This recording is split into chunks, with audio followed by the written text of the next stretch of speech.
Well, we've blown away a few of the dustiest bits.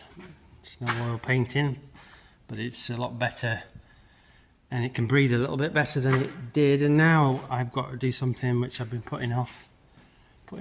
Well, yeah, probably. I'm making excuses if I say anything else. And it's putting these loader brackets back on because they're just a fair old chunk of meat. They probably could have done with a really good clean. Might just wire brush it off a bit, get rid of a bit of the crud I think before they go back on.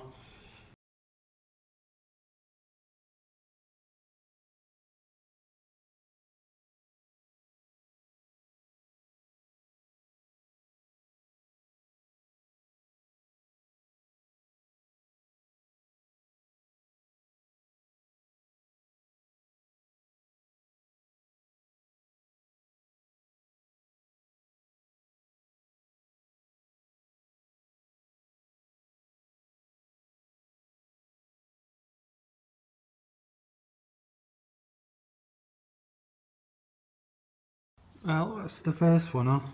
The other one to do yet, which is a fraction heavier because it's got a bit of angle iron welded on for the bracket, but yeah, it could have been a lot worse than that.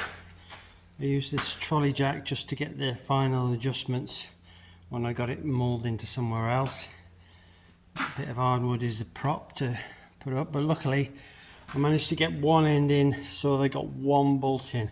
Once you've got one bolt in, well, probably the worst is over because you can pivot on that as long as you've got it tightened in enough to line it up to get a second one in there while I had it propped in position, and then a bit of firewood under this end just to take the weight of it, so I got it somewhat like, and then a screwdriver or a bit of a chisel or something just to line the holes up. But it's a maul. It's definitely not really something you're going to be doing on your own. Should have got someone to help me while there's so many about, but yeah, I don't think there'll be too many volunteers for lifting this on.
Well, I'm glad that job's done.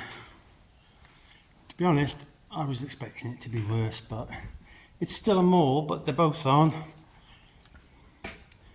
And spool blocks bolted back on. I can get in and out this side a bit easier now. And yeah, it's ready for the loader on if we need it. The loader's more of a standby these days, but without the brackets on, it's going to be a long standby because it's took me a couple of hours, maybe longer to get them on, but I'm glad they're on now. There's a bar that goes through the top there from one side to the other, but I generally don't put that on unless I'm actually got the loader on, because it makes it difficult, it makes it impossible to get the bonnet up. So we'll leave that off for now with the loader, but yeah, otherwise a little bit more checking over. I did do the power steering and check the fluids. It might need a bit more hydraulic fluid in because we've had a bit of a leak. It's had a bit of a wash. I will try and tidy up inside, but yeah, the 7610 is ready to go. Well, there was me thinking this job was finished, and it's not. As in, nothing ever goes smoothly, does it? Right, the brackets were on, and I thought, right, I'll move the tractor out of the way. press the foot on the clutch, didn't seem to want to press down as much as it normally does. You have to press the clutch to start it. There's a switch that that's activated by the clutch pedal up under here. Anyway, it wouldn't start and the clutch didn't feel right. Took the panel off, had a look at the switch, pressed it manually with my finger, and the tractor started. Okay, so right, I thought, right, I'll just move it. And press the clutch, and somehow it doesn't seem to go down quite as far as it normally does. Couldn't quite get my head around what was causing the problem. And then when I come to get it in gear, you know, obviously it's not fully disengaging the clutch, and so it was moving before I'd even, you know, released anything on the foot pedal. But I have worked out what it is, so I don't know whether you can see it down there, but that's the linkage of the clutch pedal. This is just there. You can see it moving. And when I fully depress the clutch, it hits the loader bracket. This is the first time, obviously, the loader brackets have been on since we did the clutch last year, so you wouldn't have known that at the time. Now, I don't know why that is. You'd think the loader brackets would be designed so that they didn't foul the clutch mechanism, but it would appear not. I don't think. I could slacken these bolts and see if it lifts up a touch, but I'm not quite sure why it's doing it. I don't really want to have to take the bracket off again and chop a bit out of the corner down here, adjust the linkage a bit, take a little bit of the slack out of it. That might be the other option. This is a pain now, isn't it? I have tried taking the peg out of the jaw of the adjustment arm, and I've sort of give it half a turn. Just thought that might make a difference. You know, one side might be slightly different than the other. I don't remember it being like that, but I thought, well, I'll try it, but it hasn't. That hasn't worked. So I'm not really sure what to do at the moment. Might be a case of bracket off again. I think what I'll do, just to sort of get around the problem at the moment, is I'll just slacken these bolts off and see if I can pull it out a bit, and then see, at least then I can start and use the tractor. Obviously not the loader, but I can use the tractor then if it starts. So yeah, two steps forward, one step back, one step forward, two back, I don't know. Anyway, right, so let me slacken these bolts off again, and let's see if I can get this tractor up and running again. Well, I've slackened some bolts off and moved this out of the way, I suppose. Get my finger behind there, so it's come back, what, half an inch.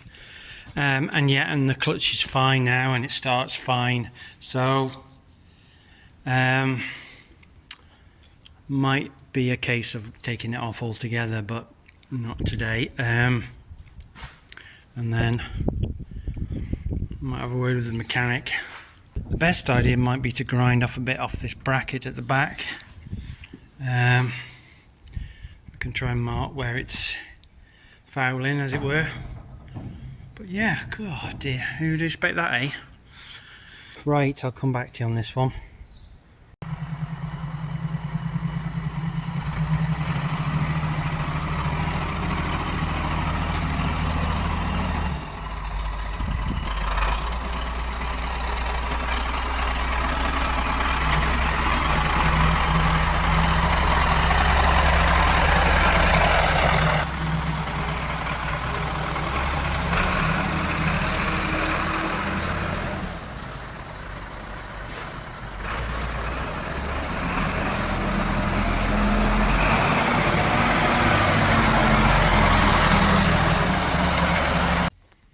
Right, so this last bit of the video is more recent. The other was taken pre-harvest. This is since the harvest has been finished. Mechanic came, we have the loader back on. His idea was to put some shims or washers, you can see down here, behind these bolts which hold the bracket on. He said it was quite common when he was younger and he went out and they fitted on loaders that they always came with a set of washers, shims, whatever you want to call them, to pack them out so that to suit. So we did that. We did do some tape measuring just to make sure that we weren't moving it too far. I think we've come out about 10 mil, probably the best way. Yeah, some 9 or 10 mil. Although it was more at the top here where this what I call like tie bar thing was. You could definitely tell there was less thread here to get that on. It didn't go on easy. The loader never goes on easy. Yeah, anyway, doesn't really matter. We got it back on, and now I can make use of it, which is mainly for the bales, to be honest. It isn't really for anything else, but it'll be handy if I do some more bales that I can use it. Anyway, that's that problem solved. Thanks very much for watching.